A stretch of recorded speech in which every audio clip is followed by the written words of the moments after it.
Okay, we'll try again. A second.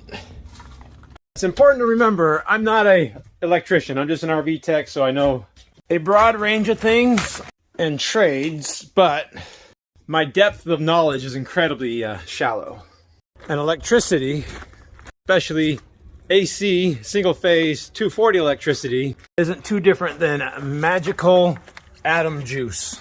I think we've definitely covered the plug pretty well at this point. There's just a cord that wraps around this reel and then ends up at the transfer switch. Let's try to trace this circuitry out and see what you guys think. So we have pedestal power coming here with two line powers of 50 amp, one neutral, one ground, and it's 240 with a neutral. We'll even call it single phase.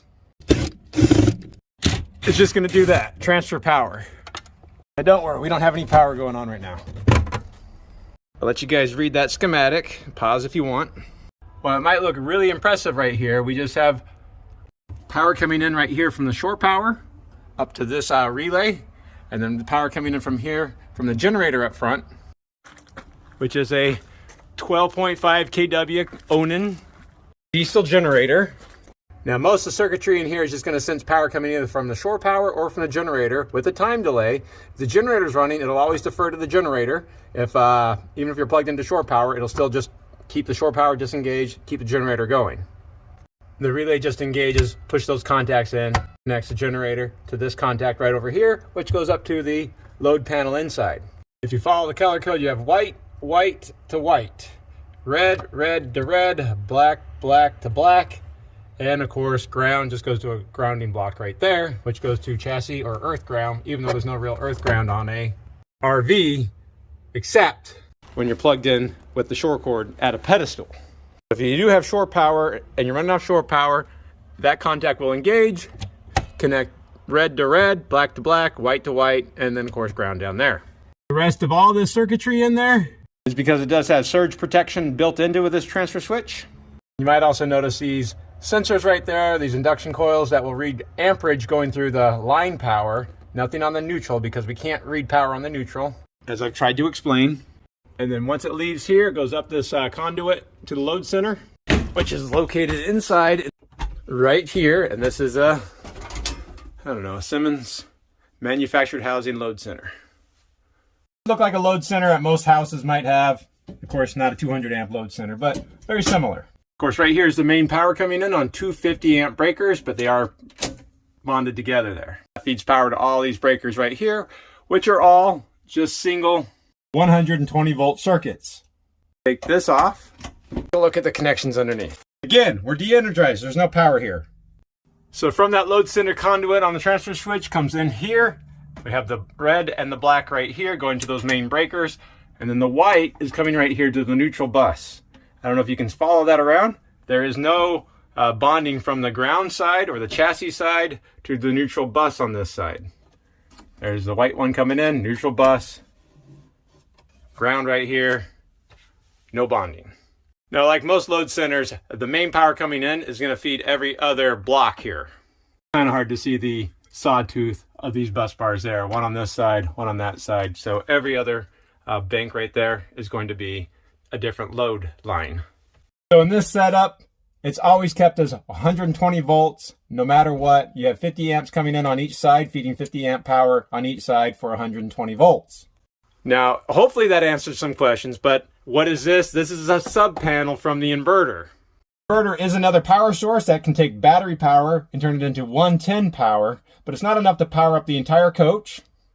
So the inverter does not go through the transfer switch, but it has a 30 amp breaker right here from the load panel down to the inverter.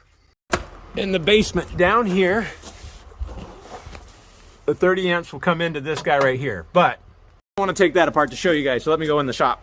And we have a similar looking inverter here. On this one, you'd have the 30 amp coming in right here, and then you have neutral coming in over here, and then neutral coming out and hot coming out over here.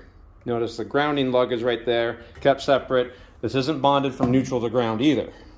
Now, what's important to remember with these inverters is they have their own transfer switch within them, just like the one we saw outside on the shore power compartment. So if power is coming in, it just goes to the transfer switch, comes right back out again. If there's no power coming in and you want power to come out, you turn the inverter on, power comes out, and there's nothing coming in from the inverter. Okay.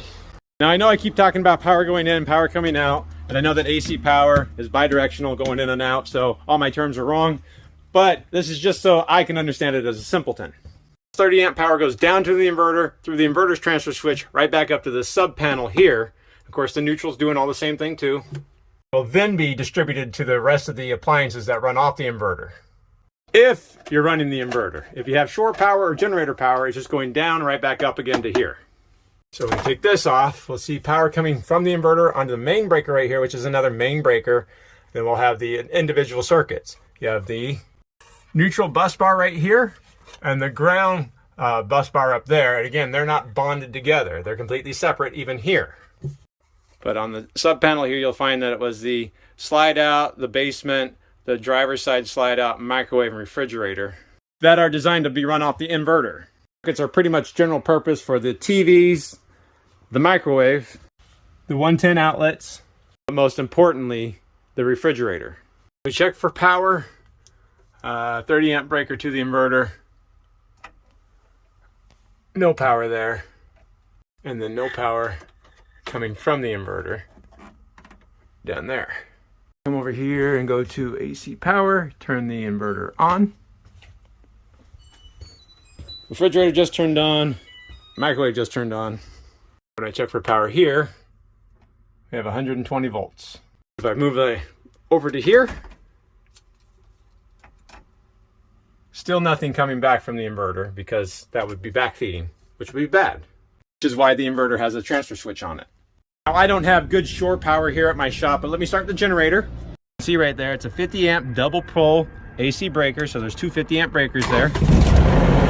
And hopefully, we'll see this thing fire up and we'll hear that clunk that you guys always hear.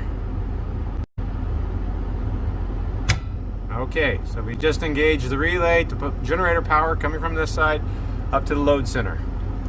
Okay, now don't do this because this is energized, so be careful. I'm gonna go inside. We can agree it's just send power from the generator up to the load center.